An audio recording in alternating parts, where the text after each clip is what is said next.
Assalamualaikum warahmatullahi wabarakatuh. Alhamdulillahi rabbil alamin. Wassalatu wassalamu ala asrafil anbiya'i wal mursalin Sayyidina Muhammadin wa ala alihi washabihi ajma'in. Rabbi shrah li sadri wa yassir li amri wahlul 'uqdatam min lisani yafqahu qawli. Nama saya Ari Syawaluddin dari Fakultas Tarbiyah jurusan FAIA Ekstensi semester 2. NPM saya 19 Baiklah, di sini saya akan menjawab pertanyaan dari soal ujian akhir semester genap pada mata kuliah Pendidikan Kewarganegaraan yang dosen pengujinya Andri Nurwandi. Baiklah, lanjut ke pertanyaan pertama. Sebutkan dan jelaskan bentuk hak asasi manusia yang terdapat dalam Undang-Undang Dasar Nomor 39 Tahun 1999 tentang hak asasi manusia. Jawabannya, dalam Undang-Undang Nomor 39 Tahun 1999 tentang hak asasi manusia adalah manusia sebagai makhluk ciptaan Tuhan Yang Maha Esa yang mengemban tugas mengelola alam semesta dengan penuh ketakwaan dan penuh tanggung jawab untuk kesejahteraan umat manusia. Oleh penciptanya dianugerahi hak asasi untuk menjalani keberadaan harkat dan martabat kemuliaan dirinya, serta keharmonisan lingkungan. Hak asasi manusia merupakan hak dasar secara kodratif melekat pada diri manusia, bersifat universal dan langgeng. Oleh karena itu harus dilindungi, dihormati, dipertahankan, dan tidak boleh diabaikan, dikurangi atau dirampas oleh siapapun. Selain hak asasi manusia juga mempunyai kewajiban dasar antara manusia yang satu dengan yang lain terhadap masyarakat yang keseluruhan kehidupan bermasyarakat, berbangsa, dan bernegara. Selanjutnya pertanyaan nomor 2. Jelaskan sejarah hak asasi manusia di dunia dan berkaitan pendapat saudara terhadap peristiwa pelanggaran hak asasi manusia di dunia. Sejarah hak asasi manusia berawal dari dunia barat atau Eropa. Seorang filsuf Inggris pada abad 17 yaitu John Locke merumuskan adanya hak alamiah yang melekat pada diri manusia, yaitu hak asasi atas hidup, hak kebebasan, dan hak milik. Pada hak masih terbatas pada bidang sipil dan politik. Sejarah perkembangan hak asasi manusia ditandai adanya 3 peristiwa penting di dunia barat, yaitu Magna Carta, peristiwa revolusi Eropa, dan revolusi Prancis. Menurut saya pelanggaran hak asasi manusia cukup tidak berkemanusiaan dan kejam. Karenanya hak asasi manusia harus dijaga dan dilindungi. Bagi siapapun yang melanggar hak asasi manusia harus diproses hukum. Nomor 3. Selanjutnya pertanyaan nomor 3. Tuliskan ayat dan arti serta tafsirnya. Bagian A, hak kebebasan. Quran surah Al-Isra ayat 70. A'udzu billahi minasy syaithanir rajim. Walaqad karramna bani adama wa hamalnahum fil barri wal bahri wa razaqnahum minat thayyibati wa qaddalnahum ala katsirin mimman khalaqna tafdila. Artinya, dan sungguh kami telah memuliakan anak cucu Adam dan kami angkut mereka di darat dan di lautan, dan kami beri mereka rezeki dari yang baik-baik, dan kami lebihkan mereka di atas banyak makhluk yang kami ciptakan dengan kelebihan yang sempurna. Tafsirnya, dan sungguh kami telah memuliakan keturunan Adam, akal pikiran, bersujudnya para malaikat terhadap kakek mereka, serta kemuliaan lainnya. Dan kami telah menundukkan segala prasarana di daratan berupa hewan tunggangan untuk dijadikan transportasi, serta menundukkan sarana mereka di lautan berupa kapal-kapal dan memberi mereka rezeki berupa makanan. Yang B, hak hidup. Quran surah Al-Maidah ayat 45.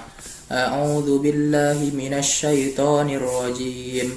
Wa katabna 'alaihim fiha annan nafsa bin nafsi wal 'aina bil 'aini wal anfa bil anfi wal udhuna bil udhuni was sinna bis sinni wal juruha qisas faman tasadda bihi fahuwa kaffaratul lah wa man lam yahkum bima anzalallahu faulaika humuz zalimun. Artinya, kami telah menetapkan bagi mereka di dalamnya Taurat bahwa nyawa dibalas dengan nyawa, mata dengan mata, hidung dengan hidung, telinga dengan telinga, gigi dengan gigi, dan luka pun ada kisosnya. Barang siapa yang melepaskan hak kisosnya, maka itu menjadi penebus dosa baginya. Barang siapa yang tidak memutus perkara menurut apa yang diturunkan Allah, maka mereka itulah orang-orang zalim. Tafsirnya, kami telah membuat ketentuan hukum dalam kitab suci Taurat bahwasanya siapa saja yang membunuh siapapun secara sengaja tanpa hak, dia harus menolak mati. Barang siapa yang mencongkel mata seseorang, dia harus dicongkel matanya. Dan barang siapa yang merusak pendengaran telinga seseorang, maka dia harus dirusak telinganya. Yang C, hak berkeluarga. Quran surah Al-Baqarah ayat 122. A'udzu billahi minasyaitonir rajim. Bismillahirrahmanirrahim. Wala tankihul musyrikati hatta yu'minna wala matum mu'minatun khawrum min musyrikati walau a'jabatkum wala tankihul musyrikina hatta yu'minu wala 'abdun mu'minun khawrum minki walau a'zabakum ulaika yad'una ilan nar wallahu yad'u ilal jannati wal maghfirati bi'idznihi wa yubayyinu ayatihi lin-nasi la'allahum yatadhakkarun. Artinya, dan janganlah kamu menikahi perempuan musyrik sampai mereka beriman. Sungguh hamba sahaya perempuan yang beriman lebih baik daripada perempuan musyrik, meskipun dia menarik hatimu. Dan janganlah kamu nikahi seseorang laki-laki musyrik dengan perempuan beriman sebelum mereka beriman.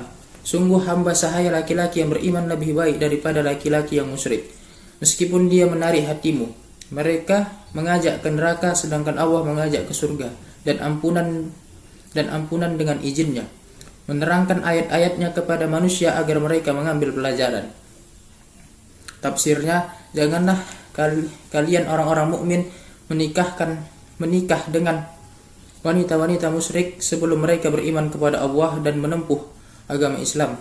Sungguh budak brilian yang beriman kepada Allah dan Rasulnya lebih baik daripada wanita merdeka,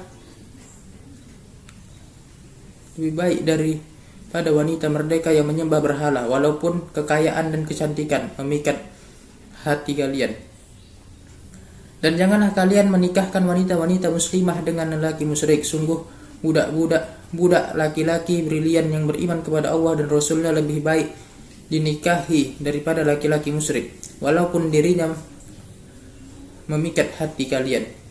Laki-laki dan wanita musyrik menyebabkan masuk neraka, sedangkan Allah mengajak untuk beramal soleh dan mengajak ke surga. Selanjutnya, D, hak mendapat pendidikan. Quran surah At-Taubah ayat 122. Wa ma a'udzu billahi minasyaitonir rajim.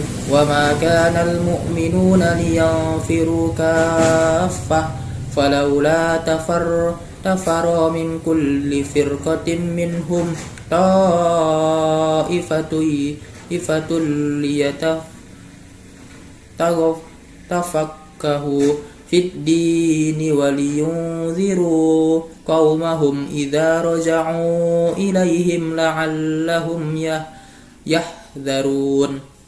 Artinya, dan tidak sepatutnya orang-orang mukmin itu semuanya pergi ke medan perang. Mengapa sebagian dari setiap golongan di antara mereka tidak pergi untuk memperdalam pengetahuan agama mereka dan untuk memberi peringatan kepada kaumnya jika mereka telah kembali agar mereka dapat menjaganya. Tafsirnya, tidak semestinya orang-orang mukmin itu berangkat semua ke medan perang karena mereka bisa ditumpah habis pengolahkan mereka semestinya. Sebagai dari mereka pergi ke medan perang dan sisanya tinggal di rumah saja menemani Rasulullah untuk memperdalam ilmu agama melalui ayat-ayat Al-Quran dan ketentuan-ketentuan hukum syariat yang mereka dapati dari Nabi. Yang hak kebebasan dalam beragama. Quran surah Al-Kafirun ayat 1-6. A'udzu billahi minasy syaithanir rajim. Bismillahirrahmanirrahim. Qul ya ayyuhal kafirun la a'budu ma ta'budun wa la antum 'abiduna ma a'bud wa la ana 'abidum ma abattum wala antum 'abiduna ma a'bud lakum dinukum waliyadin. Artinya, katakanlah wahai orang-orang kafir, aku tidak akan menyembah apa yang kamu sembah dan kamu bukan penyembah apa yang aku sembah, dan aku tidak pernah menjadi penyembah apa yang kamu sembah dan kamu tidak pernah pula menjadi penyembah apa yang aku sembah. Untukmulah agamamu dan untukkulah agamaku. Tafsirnya pada ayat 1 berupa perintah agar Rasul menyampaikan ayat ini kepada orang-orang kafir secara khusus kafir Quraisy. Ayat 2 menegaskan bahwa Rasulullah tidak akan menyembah Tuhan mereka baik masa kini maupun masa yang akan datang. Ketiga, orang-orang kafir itu tidak akan menyembah Tuhan yang disembah Rasulullah. Ayat keempat menunjukkan bahwa mereka menyembah di masa kini dan esok bisa berbeda dengan orang yang mereka sembah. Ayat kelima, agar tidak ada lagi salah sangka. Ayat keenam, sebagai agama Rasulullah tidak mengakui kebenaran agama mereka, namun mempersilahkan apa yang mereka yakini. Selanjutnya, nomor 4, menjelaskan pengertian HAM menurut paham liberal, komunis, dan Pancasila. Menurut saudara, bagaimana pendapat Islam tentang perundingan HAM? Jawabannya, liberal adalah suatu ajaran yang diyakini kebenarannya untuk mengukur tingkah laku yang menonjol kebebasan individu. Komunis adalah suatu ajaran yang didasarkan atas paham sama rata sama rasa dan telah diyakini kebenarannya. Ideologi Pancasila adalah yang tersusun sintetis, diyakini kebenarannya. Menurut saya, Islam memandang tentang perlindungan HAM. Islam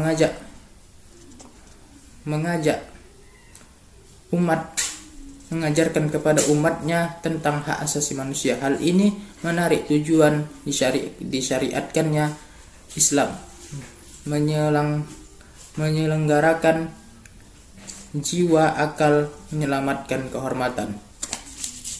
Sekian dari hasil ujian akhir semester saya sudahi, wabillahi taufiq wal hidayah. Assalamualaikum warahmatullahi wabarakatuh.